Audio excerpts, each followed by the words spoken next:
Welcome back to my channel, Ed Paget here, and today I'm going to show you how to correct a high hip or a rotated pelvis from home. But before we do that, if you are interested in increasing longevity, in self-care to manage illness and reduce pain, make sure you like this channel and subscribe to it and give me the thumbs up.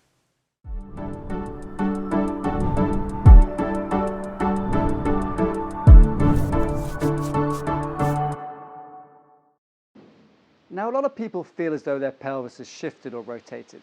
Now, maybe that you have a leg length difference that's raising one hip higher than the other. Or maybe your pelvis just feels unbalanced. Now, in this video, I'm going to show you a very quick and easy way to balance your pelvis, and you can do this easily from home. So let's get started and get your pelvis realigned. So how do we know if our pelvis is rotated or hiked up on one side?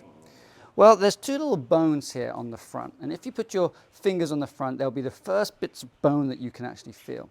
And what you can do is you can look in the mirror, put your fingers on those bones and see if there's a difference. Is one hip held higher than the other, or is one hip more forward than the other?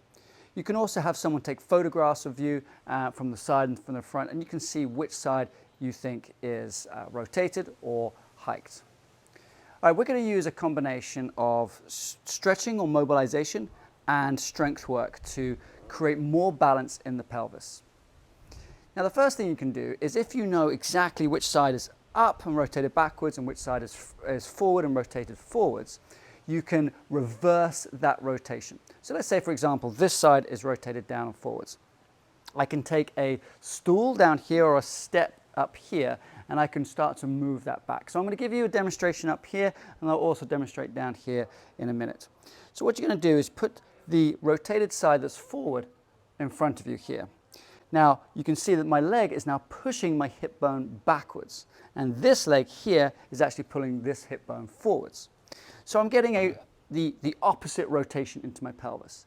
Now, once in this position, I push this foot down and I pull this foot forward without moving. So I tense the muscles, okay? You can use a wall for balance. So I'm tensing these muscles to try and get a change in their length and tension, and then I relax. And I do that again. So I'm tensing for about 3 to 5 seconds, and then I relax and I go a little bit deeper into the stretch. 3 to 5 seconds, and then relax into the stretch. Now, if you're not exactly sure which side is rotated forward, or if one side is higher, hiked up like this, then you do that on both sides. So for some people, using something as high as a table is not going to be possible. So you can use something a little bit lower, like a step. If I feel as though my left side, this side here, is rotated forwards, I put my left foot up on the step. Get a stretch in the front of my right hip, and then contract the muscles at the front of my hip here by pulling this leg forward and pushing this leg down. I do that 3 to 5 seconds, and I repeat that 3 times. If you feel as though the pelvis is up on one side, simply do that on both sides. This next exercise is to release off some joints in the pelvis. So the pelvis is essentially a ring, and it has a joint at the front, which is called the pubic symphysis, and 2 joints at the back, which are called the SI joints or sacroiliac joints. So what we're going to do here is try and get a little bit of movement into those joints and start to realign the pelvis. First thing you're going to do is take your hands and make 2 fists and push them together like this. Then you're simply going to put them between your knees. You can use a pillow here to support your head if you want, and squeeze your knees together as much as you can. You hold that for 3 to 5 seconds and then relax. Now, you may get a little click or a pop in the front of your pelvis. That's normal, that's fine. Then you're going to take your hands to the outside of your legs and push your legs outwards whilst pushing your hands inwards. So I'm utilizing the muscles on the outside of my leg here. Then repeat, going inside 3 to 5 seconds, and then outside 3 to 5 seconds. We're going to do this 3 to 5 times through, and that will help balance the joints of the pelvis for what's going to come. This last exercise is designed to strengthen the muscles of your pelvis. They are the muscles that would hold the hip up or let the hip sink down. They're also the muscles that are involved in rotation of the pelvis. I would like you to take a step. Now, this could be the first step of a staircase, or it could be a plastic step like the one I have here. And you're going to put one leg onto it and take the other leg off behind. So the leg that's closest to the wall in this case is my left leg, and that leg is going to come behind. With my hands, what I'm going to do is actually reach up with my hand that's the same as the leg I'm standing on. As my leg becomes behind, I bend my front knee.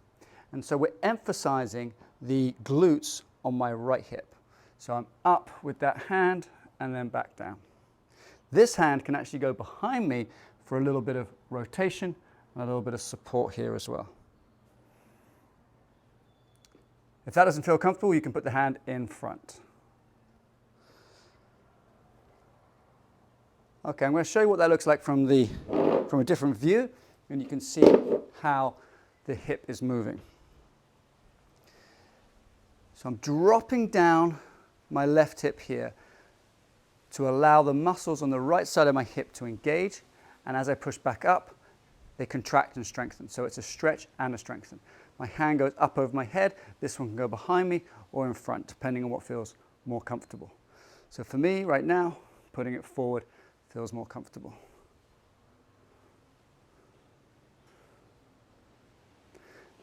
After about 10 repetitions, you should feel that working those muscles in there. You're aiming for 15 and you're doing that 3 times both sides. I'm going to wrap this video up now. But if you like it, please give us a like, and if you have a comment or suggestion, leave it below and I'll get back to you as soon as I can. Also, make sure you don't miss any of my self-help lifestyle medicine videos in the future, and show us your support by subscribing to the channel below. Lastly, you may know that I help people recover from illness and injury using a combination of specific exercises and lifestyle medicine. But I have a focus on scoliosis. Now, if you have scoliosis or back pain, I'd like you to join the amazing community we are building over on Facebook. Now, if you'd like to join this group, all you need to do is click the button in the first pinned comment or in the description below, and I'll see you in that group. Thank you for watching, and stay tuned for my next video, which will be up soon.